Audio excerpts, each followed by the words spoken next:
The big ones is our watershed restoration work to produce cold, clean, drinkable water. And what we're focusing on, not only along our water systems here along the lake, but up in the upper tributaries to make sure that the Sprague is healthy and the Williamson River is healthy, the Spring Creek.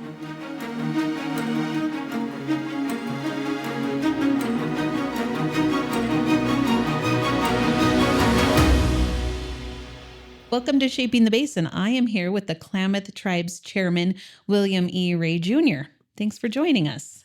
Wakalisi, everyone, and Sapketcha. How are you? And thank you for the opportunity to speak. Thank you. I want to really get started with what it means to be chairman of a federally recognized treaty tribe. It's a great honor for me to represent the Yahuskin band of Paiute, Modoc, and Klamath peoples, a treaty tribe of 1864. We've been here time immemorial. It's just a real humbling experience so far as the chairman of the Klamath tribes, and I'm very honored to be the chairman. Mm-hmm. How long have you been chairman? I was sworn in May of 2024, and then I was reelected to a 3-year term in May 2025. Okay. How many tribal council members are there? Total of 10 with the chairman. Okay. And they're elected every 3 years? Yes, every 3 years. Okay. And it's the full 10 members that are elected. Oh, so they don't alternate. They're all every 3 years. It could be a brand new council. Okay. And like this council, we have 5 new members. Okay. Even though some of the members had been elected before, but there was a turnover of 5 new members. Okay. One of the questions I had was just about the treaty of 1864 and the relationship to the Klamath tribes. Can you share a little bit about that? Certainly. As the Treaty of 1864, we ceded away over 22 million acres of aboriginal territory that went all the way up to the 45th parallel and went all the way down to the other side where Iron Gates Dam was in that area and on down in Northern California, and then back up past Lakeview and all the way up towards Burns and then back over. We had the Treaty of 1864 guaranteed us 2.2 million acres, what we call the peak-to-peak treaty, which was dissolved into various things of the United States, kind of taking our lands that was guaranteed as ours exclusively, which turned out to be 1954, the Klamath Termination Act, whittled it down to 866,000 acres that we lost through that act of Congress that we did not vote for as tribal members. So a very rich history as far as some of the, not only the archaeological piece of it, but also the cultural history, but more importantly is being recognized as a sovereign here in our aboriginal territory. We're the only treaty tribe on the Klamath River, whole entire watershed. All the headwaters of the Klamath River start here in our aboriginal territory. And here again, as a treaty tribe, that means that there's only 3 sovereigns that we are working with: the United States, the state of Oregon, and the Klamath tribes. When it comes to these treaty protected resources, whether it's water, whether it's big game, whether it's all the fisheries, and a blessing has happened to us this past year with the first salmon returning in over 114 years coming up into our waterways. And it's a very, very much of a blessing that Creator's given the Klamath people, the Klamath tribes, be able to rejoice and feel very blessed. And of course, there's a lot of celebration, a lot of feeling good, but there's also a lot of remorse because of the trauma that we all face for generational trauma.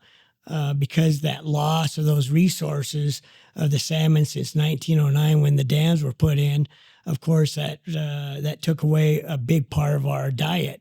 With subsistence, a third of our diet was lost. And then, of course, as the biggest issue in the basin for us is trying to save our twam and koptu and our sucker mullet species from going extinct.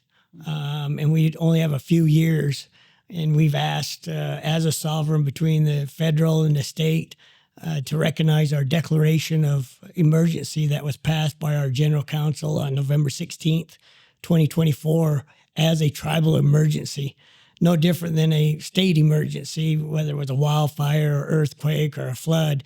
Same kind of thinking that we emphasize the importance of a declaration of a tribal emergency, having that noted for these fish that are on the brink of extinction. We feel like the narrative will change a lot now with the salmon because everyone can get salmon in their market. So it's universally known. And when we talk about salmon, it has a lot of meaning with a lot of everyone, not only Indian, but non-Indians also. So we hope that that'll help the twam and koptu argument about the need to produce cold, clean, drinkable water. Mm-hmm.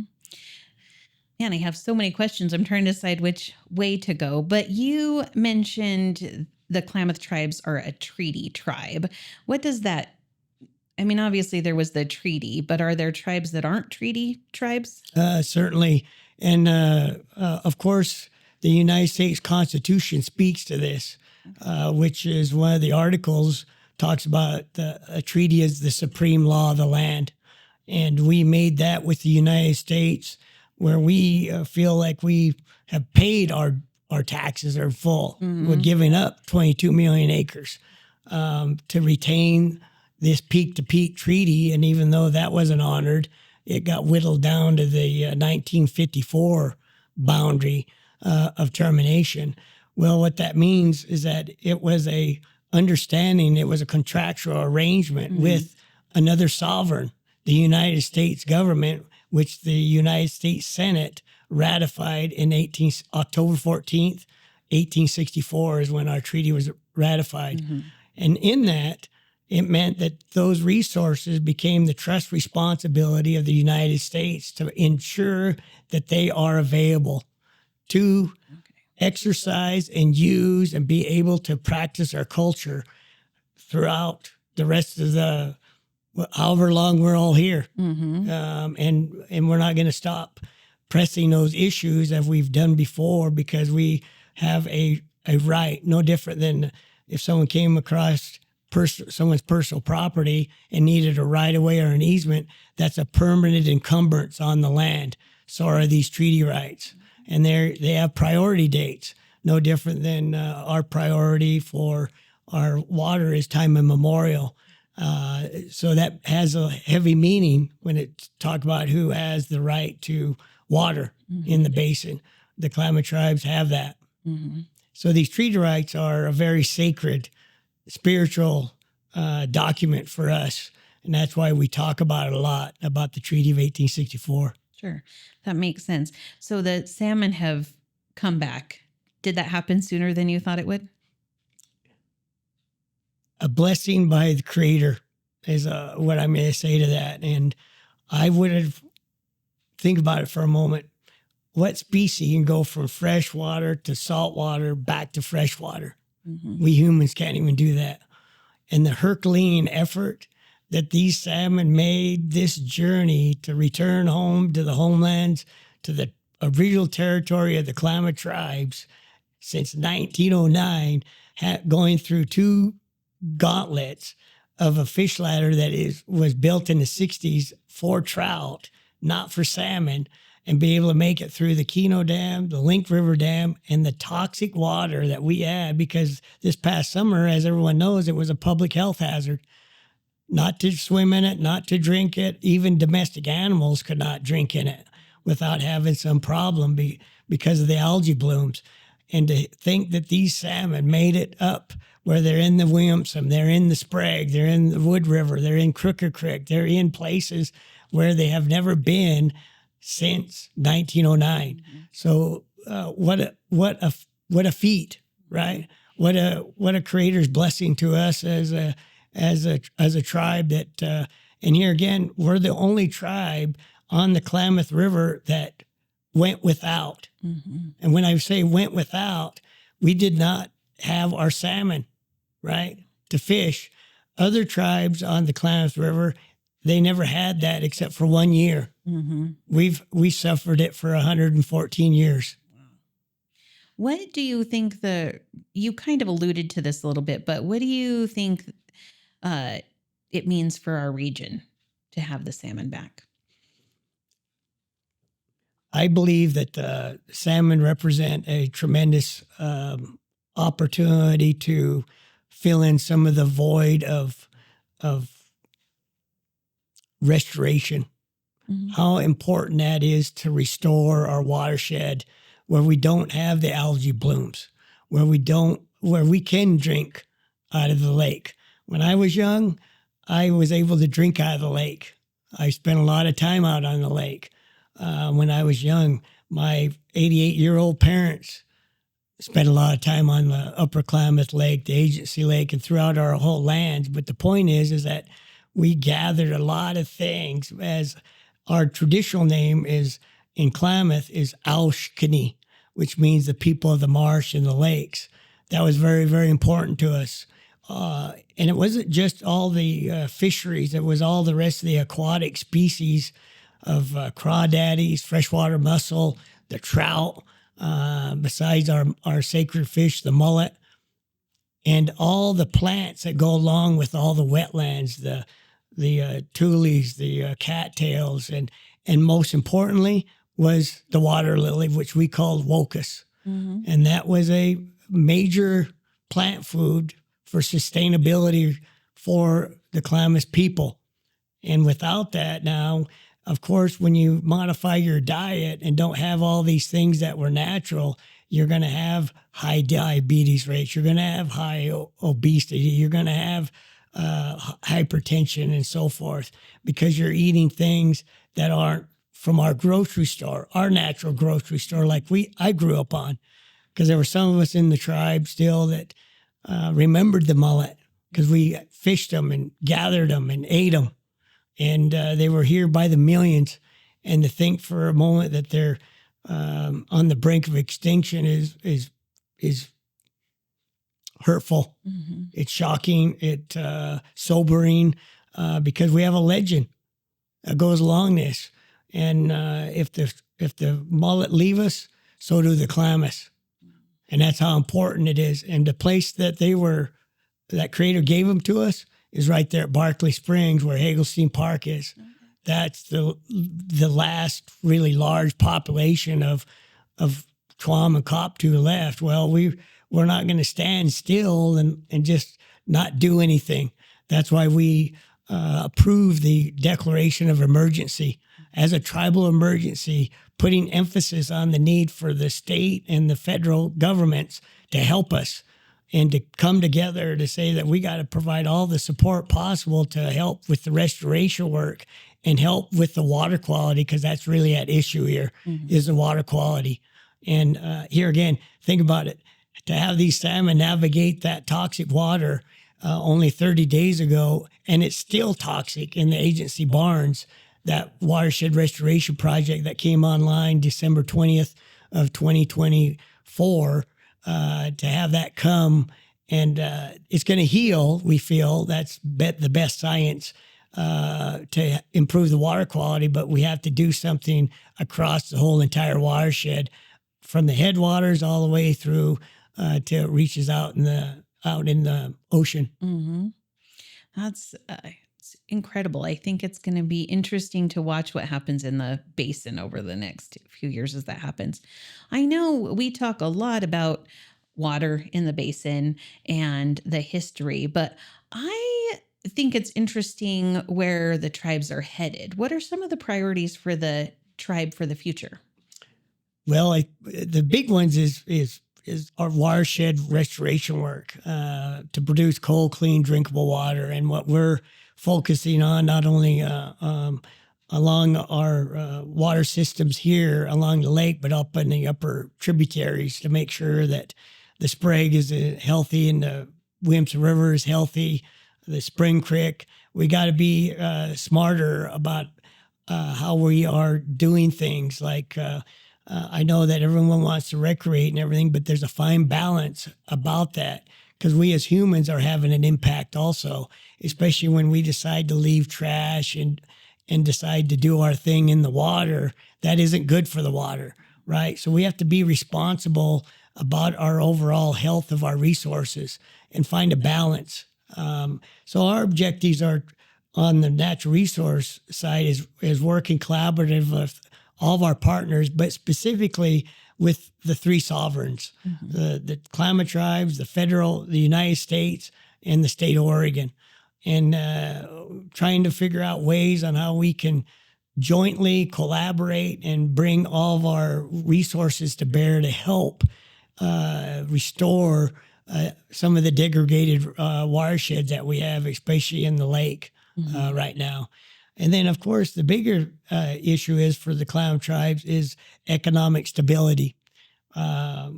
We have a goal to keep moving forward with providing economics to the Klamath County. We right now, between the money that we bring in with our health department, which we have 2 clinics now, one at Chiloquin and one at Klamath Falls.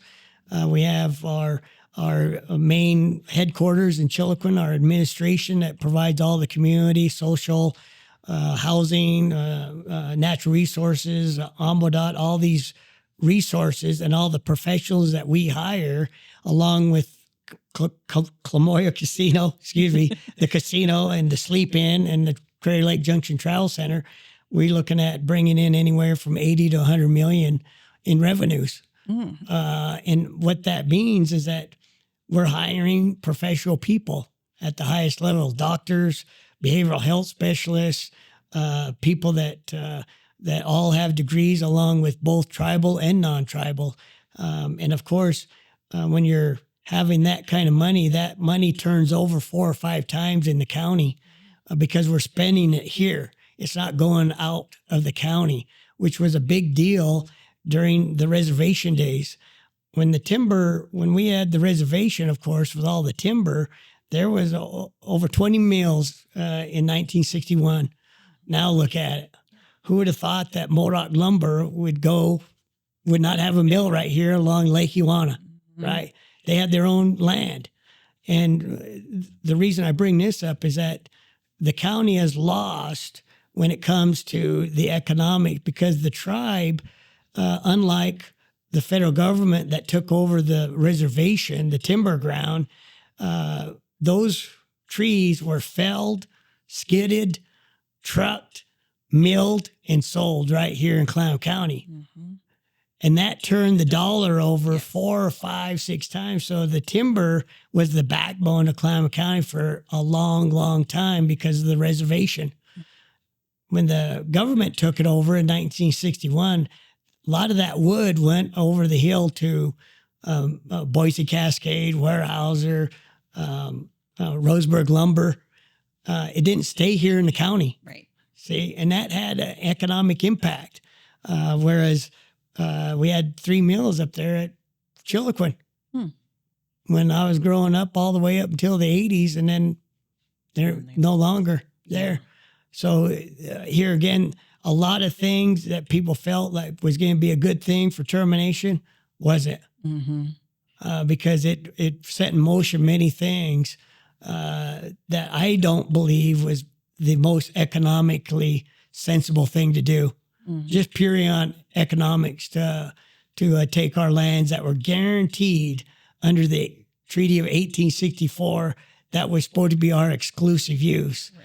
And that's kind of the bitterness, if you will, for me at least, and many of the tribal members, because our ancestors guaranteed that 2.2 million acres for our exclusive use, and then have all this legislation happen with the final Termination Act of 1954 really set many things in motion for trauma, post-traumatic stress, and all the things that happened after termination.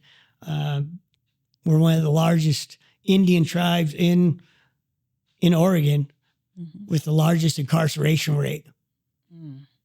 And so that's sobering.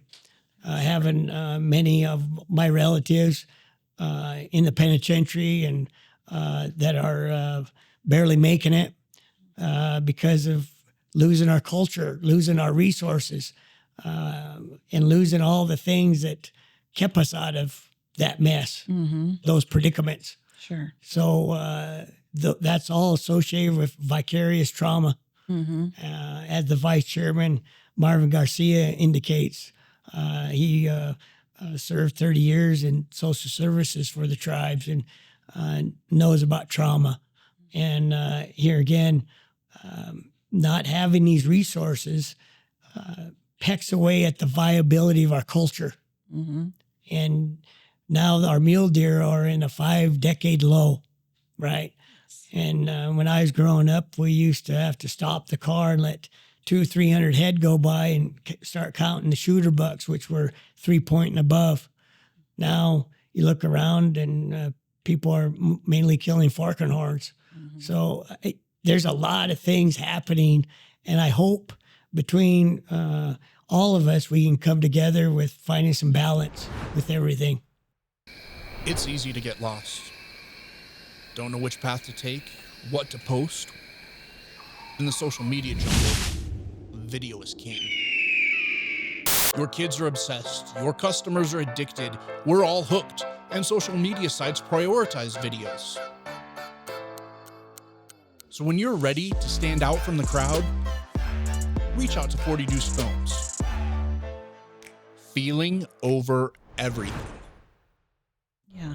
How many acres is it now? How many acres do you have now? We have less than 10,000. Oh, I did not know that. How many members of the tribe are there? Approximately 5,800. Okay. How has it grown? Have the numbers of... It has. Okay. But is it continuing to grow? It is. Okay. So here again, I think every indigenous population is growing compared to where it was in the turn of the 1900s when we were Sure. declining. And it's a good sign for Indian country because we're starting to, of course, buy many of our places back that are important to us, fighting for our sovereignty, which is at the forefront of the Klamath tribes, our sovereignty, our treaty, and these treaty protected resources. And of course, we want to buy back or get as much of our original territory back as possible. How many employees does the Klamath tribes have right now? Between our health and administration, right at 400. Okay. And then through our economics of the casino, the sleep inn, and the Crater Lake Junction Travel Center, probably another 80 to 100, if not a few more, with a total budget of in between 80 and 100 million. Yeah, that's a big impact. I don't know if people realize that there are that many employees. I think there's a lot of people that might be surprised by that. And we hire both tribal and non-tribal. So it's, and we have a high level of professional workforce. And then all the trades. We hire all the trades because and then the other big piece of that we're doing as a part of that money is we have to build homes for our people, building structures. And just like we bought a large building down here in the city of Klamath Falls for our commodities so we could be close to helping people. Because we as a tribe have always helped, not only our members, but everyone. And here again, when we're building homes and buildings and so forth, we're having to contract that work out. So it's helping the local contractors in Klamath County and others to all this restoration work is going to be the same kind of thing because it has to be contracted out. We don't normally hire inside, even though we have a restoration crew to do some watershed restoration, but a lot of it is still contracted out. Mm-hmm. Speaking of restoration work, tell me about Hog Creek. A good project that the tribes bought in was 23 or 24.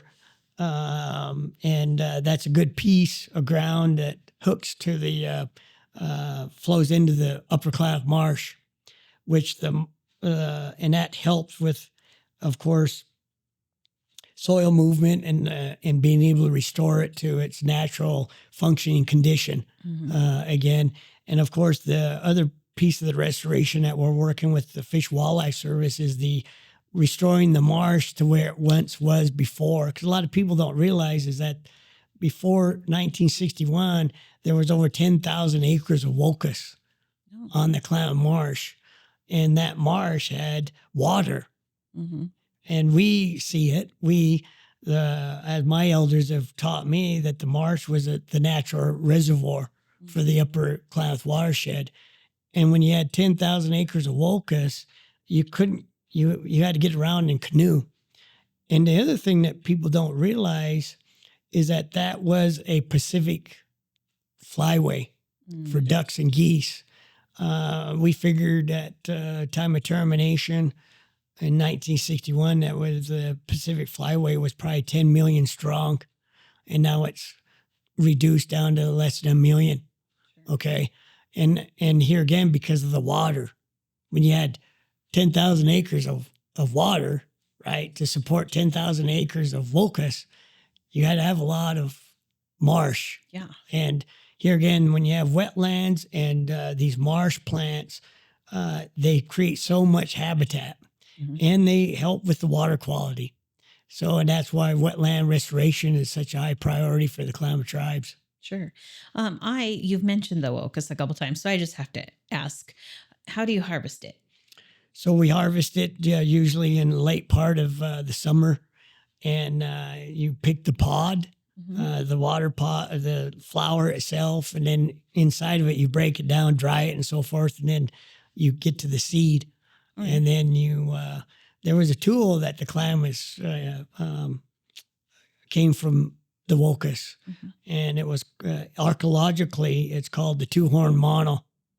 And what happened was over the decades of putting your hands on this rock, basalt rock, you had handles on it. And over the years, over the decades, the more that you handled it, that you formed the rock into having two handles on it. We call it the two-horn mono grounding stone. Only place in the world that you'll find that as an indigenous engineering feat, if you will, is the two-horn grinding tool to grind the seed of the locust. And so you grind it, and then does it make like a flour? Yeah, it makes a little flour, and you can mix it up with fruit or so forth. And those of the elders that remember Yule Gibbons and grape nuts, it's kind of like has that kind of texture. Oh, like grape nuts? Yeah, real chewy, real crunchy. Okay. And of course, grape nuts has a little bit more flavor because it's real bland. That's why you can mix a variety of things with it, mainly huckleberries or wild plums and so forth to give it a little bit of zest to it. Yeah. What's your favorite way to? Well, I like it with usually with some huckleberries and some wild plum. Then I like our smoked fish with it. Oh. Yeah. All right. So I do a little bit of combination of it. Okay. But here again, the issue is that we have to be very careful, because when the locust, there's only a couple places that we were able to gather it now. And of course, with the Upper Klamath Lake and Agency Lake being so, the water quality not very good, and these health alerts, it has a direct effect on the plants. Absolutely. Also.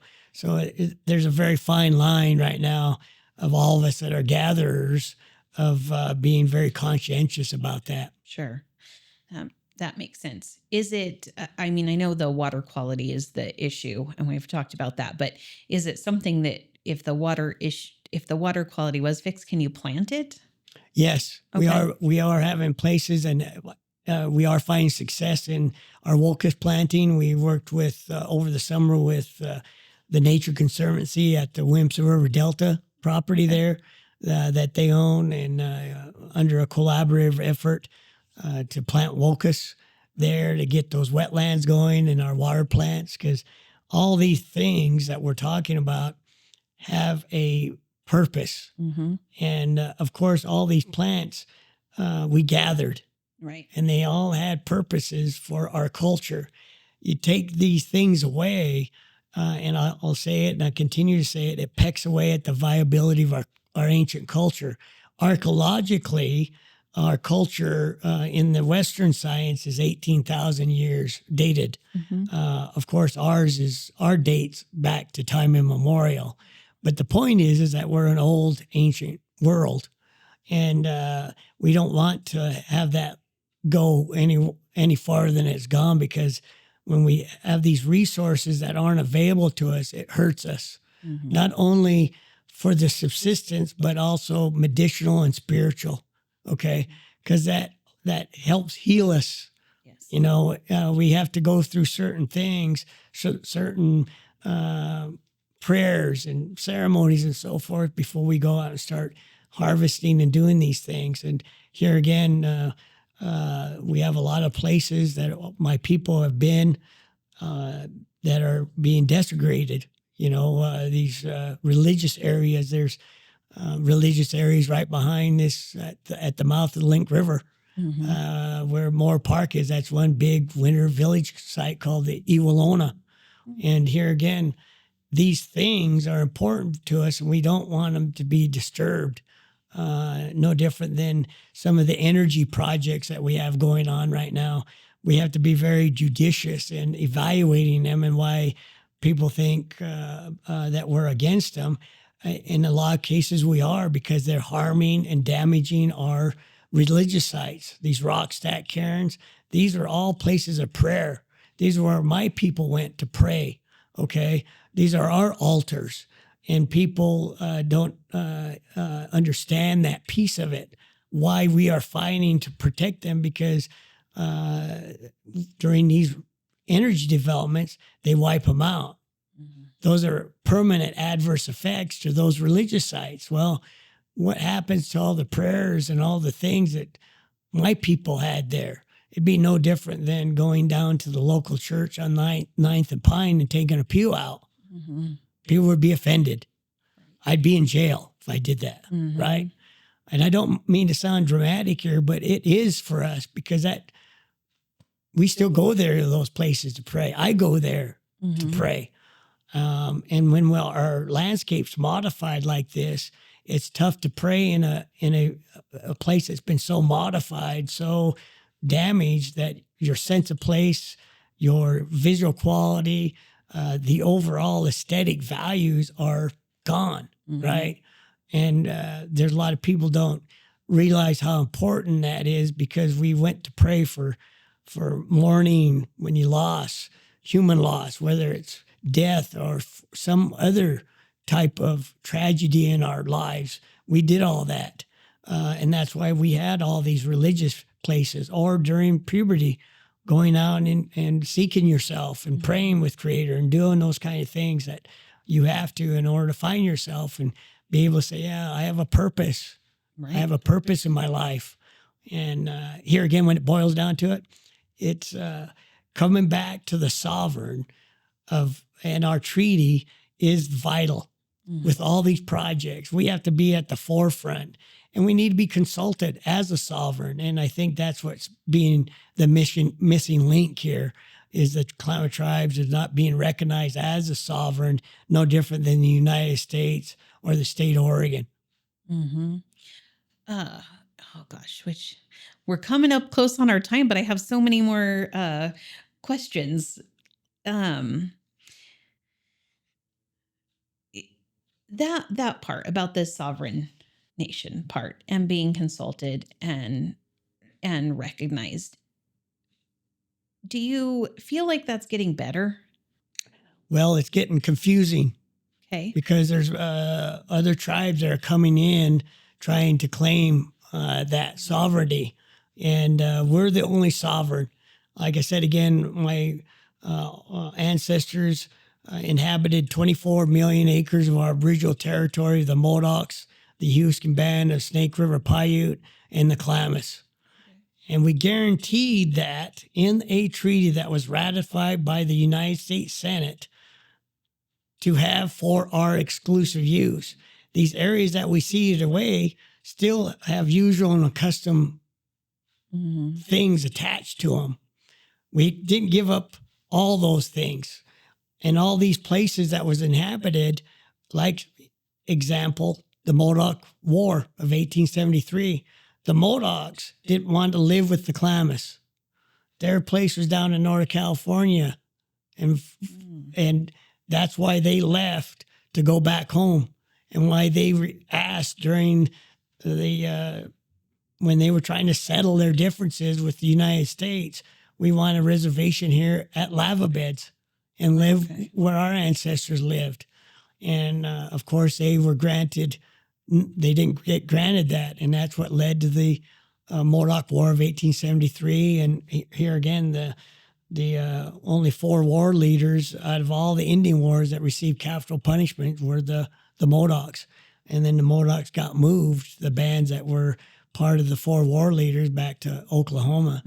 And here again, the confusion is that when you have people not recognizing who is the true sovereign here in the Klamath watershed of our Aboriginal territory, that creates problems for us as the Klamath tribes, as the Treaty of 1864 tribes, about our infringement on our rights, infringement on these tree protected resources, confusion amongst all the groups that we're trying to work with, but also confusions with the federal government in the state of Oregon, the other 2 sovereigns.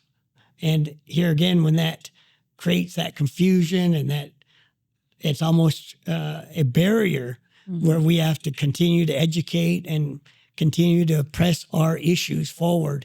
That's why this sovereignty of recognizing the Klamath tribes as a sovereign in our Aboriginal territory is essential for us moving forward. Okay. I know.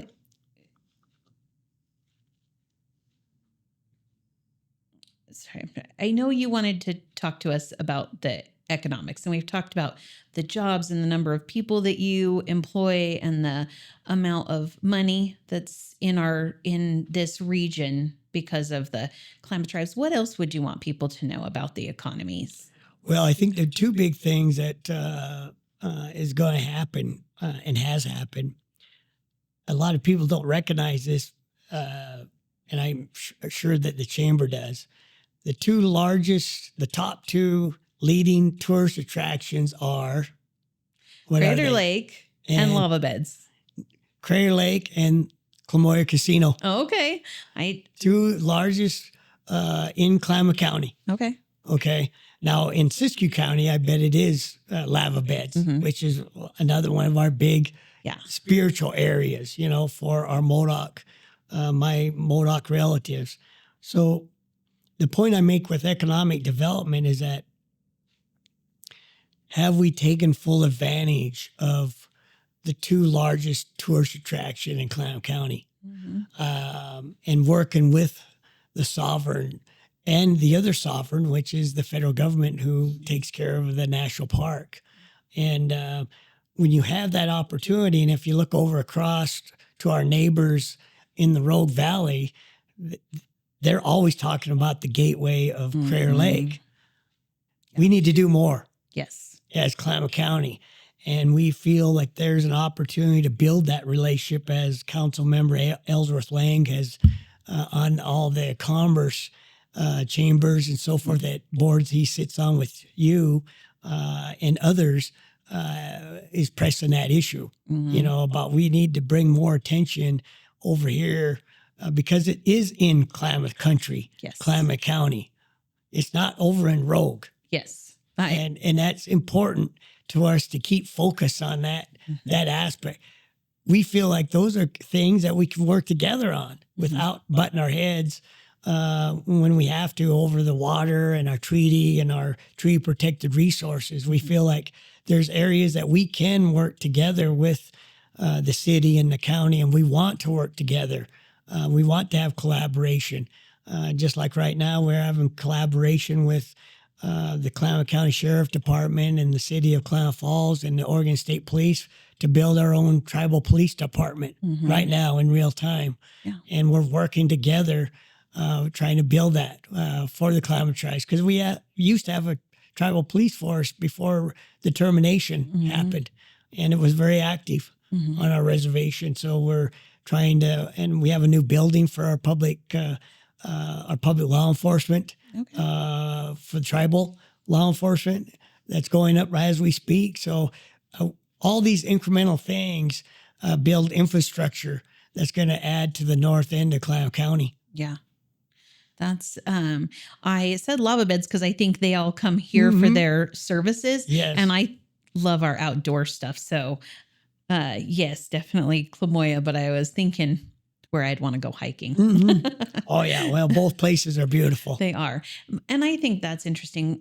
Ellsworth is on my board. I always appreciate his thoughts. But I think one thing that is always comes to mind when I think about our beautiful areas is making sure that when we're doing tourism, that we're doing it in a way that's also sustainable and doesn't damage those areas. And I'm sure that's something that we can agree on.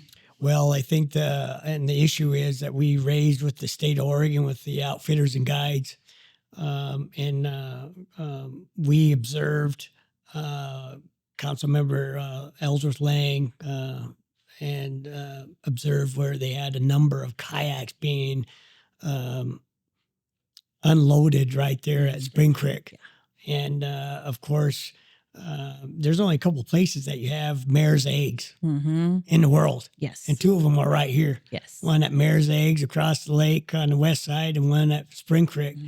And when we saw people wading through there and then disturbing the mare's eggs and the young juveniles coming up and floating on the top where they shouldn't be, and then seeing orange peels and cans and so forth, and then people going restroom in these waters is unacceptable. We've got to do better. We've got to do better. And so there's a management. We just can't have every and numerous outfitters and guides permits where everyone gets one. It's going to have to be on a competitive basis, because we will ruin the watershed. Yes. We'll ruin these areas. And it's just not the water itself, but it's the banks where we pull right up alongside the bank, and you're creating instability. You're smashing down these plants that hold the bank, hold it in place. And the further thing is that when you decide that you're going to walk across somewhere in that crystal clear water, like in this, whether it's Wood River or Spring Creek, we got trouble. Yeah. And that contributes to the water quality. Yes.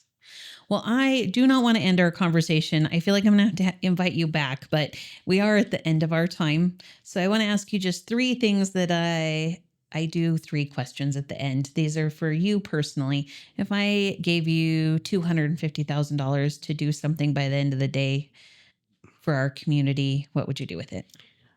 I'd probably try to build some warming shelters and help people out that need it more than I do. Yeah, I like that. What's a piece of advice or something you were taught by your elders that you hold particularly dear to heart? Never forget our ancestors, and always take care of the people that passed. Yes. Tell me about one of your role models or somebody you really look up to. My parents. They're both 88, and it's tough watching them get old. And they've been with me. And then the other person in my life is my wife, Sherry. She's my role model. Yeah. Tell me a little bit about her. She's a Yakima tribal member from the Yakima Nation, a treaty tribe of 1855. We met in 1994, when I was the force manager at on the Confederated Tribes Warner Springs Reservation with the Bureau of Indian Affairs, and yeah, she's been a part of my life ever since. I love that. Well, congratulations. Thank you. I appreciate you taking the time today, and I look forward to visiting with you again soon. Likewise, it was nice to meet you and your husband also. Yeah, I know he enjoyed talking to you. Fish is something very important to him as well. So, well, we have a lot of good fishermen in our lives, don't we? Yes, we do. Yes, we do. That care about it. That care about doing things the right way. Sincerely care about the resource. Yes. So, thank you for your time today. Thank you very much.